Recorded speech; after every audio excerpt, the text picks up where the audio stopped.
Good morning students.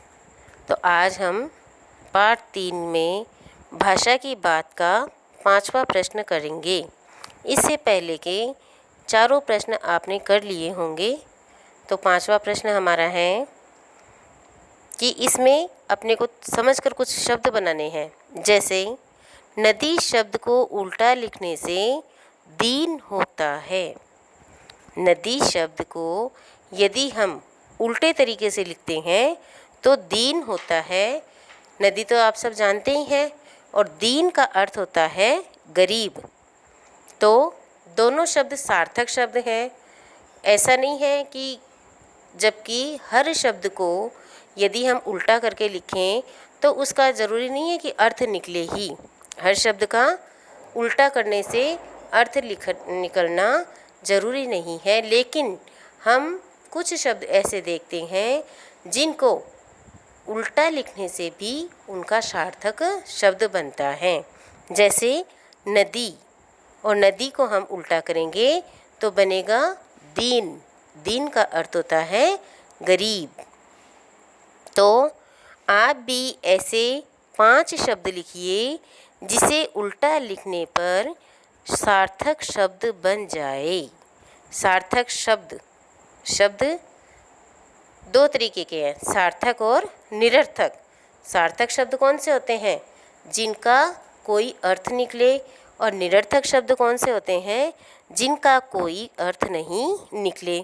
जैसे मैं आपको उदाहरण के लिए बताती हूँ कि नदी को तो हमने उल्टा किया तो दीन बन गया, लेकिन उल्टा शब्द को यदि हम उल्टा करते हैं, या आप लिखने शब्द को उल्टा करके देखिए। लिखने को उल्टा करने से बनेगा ने ख ली, जिसका कोई भी अर्थ नहीं होता है। ने ख ली, इसका कोई अर्थ नहीं है। इसका मतलब यह एक निरर्थक शब्द है। अब हमें ऐसे ही 5 शब्द और लिखने हैं जिनको यदि हम सीधे तो होने से तो सार्थक हैं ही, लेकिन यदि हम उन्हें उल्टा भी करें तो उनका कोई अर्थ निकले।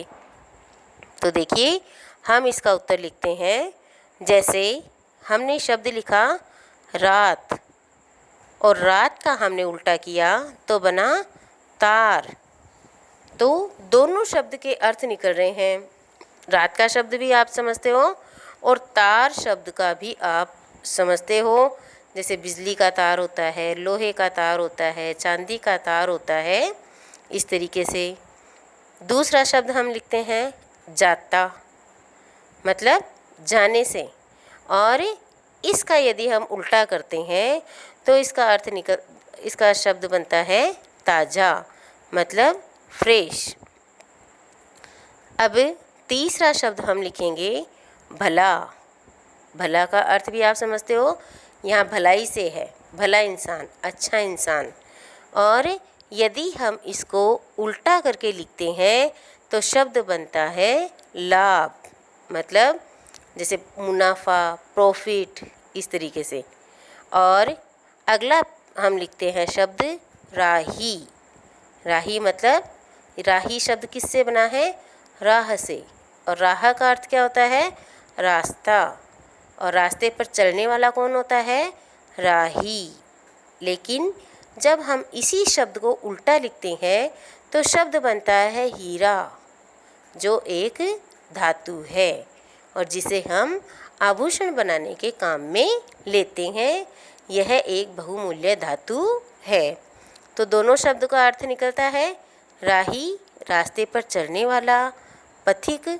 और इसका उल्टा करेंगे तो निकलेगा हीरा, जो एक कठोर धातु भी है और एक बहुमूल्य धातु है, जिसे हम आभूषण बनाने के काम में लेते हैं। अब हम इसका 5वां शब्द बनाएंगे नव। नव का अर्थ होता है नया। और यदि हम नव शब्द को उल्टा लिखते हैं तो शब्द बनता है हमारा वन। वन का अर्थ होता है जंगल, अरण्य, विपिन, जिसके पर्यायवाची शब्द है। तो कहने का मतलब है कि यदि हम ऐसे शब्द जिनको उल्टा भी लिखें तो वे सार्थक शब्द हों, जिनका कोई अर्थ निकलता हो। तो ऐसे 5 शब्द हमें लिखने थे जो हमने यहाँ लिखे हैं। आप इन शब्दों को बराबर में नहीं लिखकर क्रम से लिखेंगे, एक के नीचे एक लिखेंगे। तो इस तरीके से हमारा यहाँ ये प्रश्न कंप्लीट हो गया। अब हम अगला प्रश्न लिखेंगे, प्रश्न 6। प्रश्न 6 है कि समय के साथ साथ भाषा बदलती है, शब्द बदलते हैं और उनके रूप बदलते हैं। कि जैसे जैसे समय बीतता है तो भाषा में भी विकास होता है। कुछ नए शब्द आते हैं, कुछ पुराने शब्द हैं उनमें सुधार होकर उन्हें नया रूप दिया जाता है। जैसे बेतवा नदी, तो बेतवा नदी का दूसरा नाम वेत्रवती है। बेतवा नदी का दूसरा नाम वेत्रवती है। तो ऐसे ही कुछ पुराने शब्द हैं जो समय के साथ चेंज हुए हैं, समय के साथ उनमें परिवर्तन हुआ है।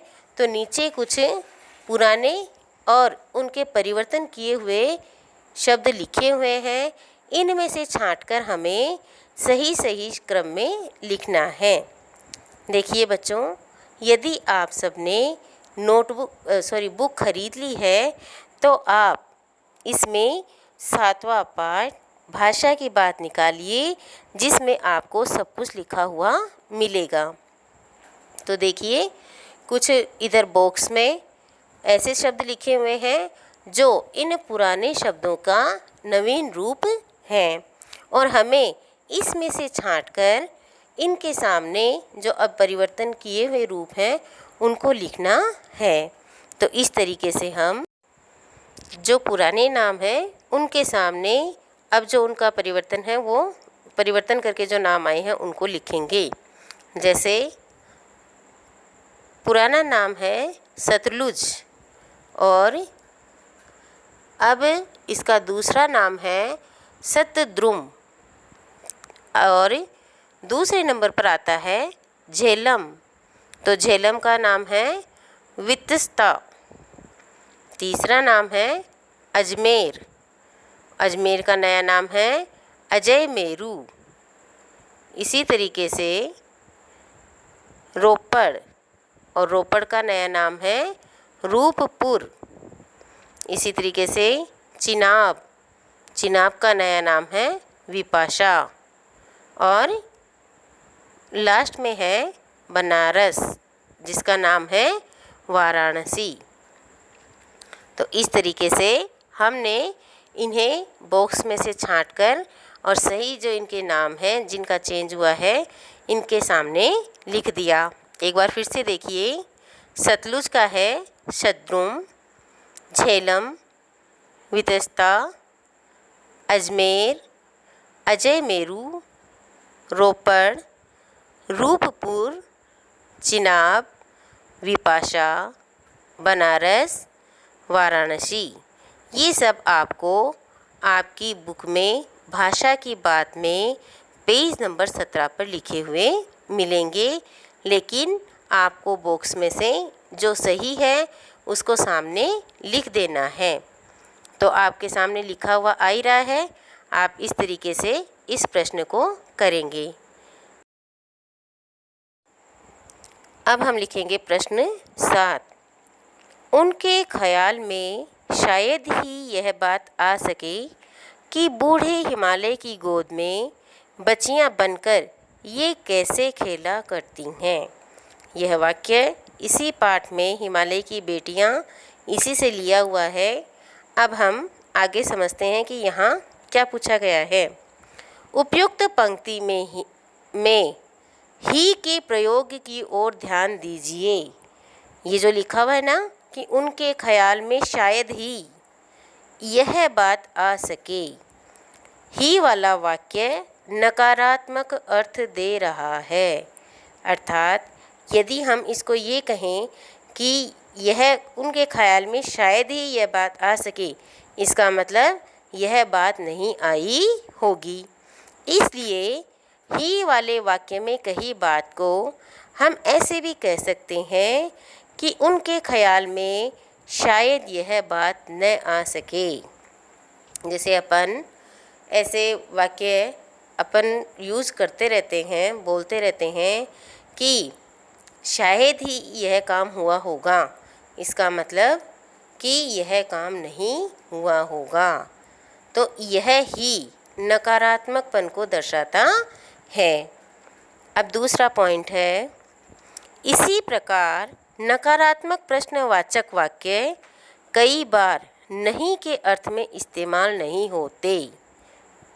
नकारात्मक वाक्य नहीं के अर्थ में इस्तेमाल नहीं होते।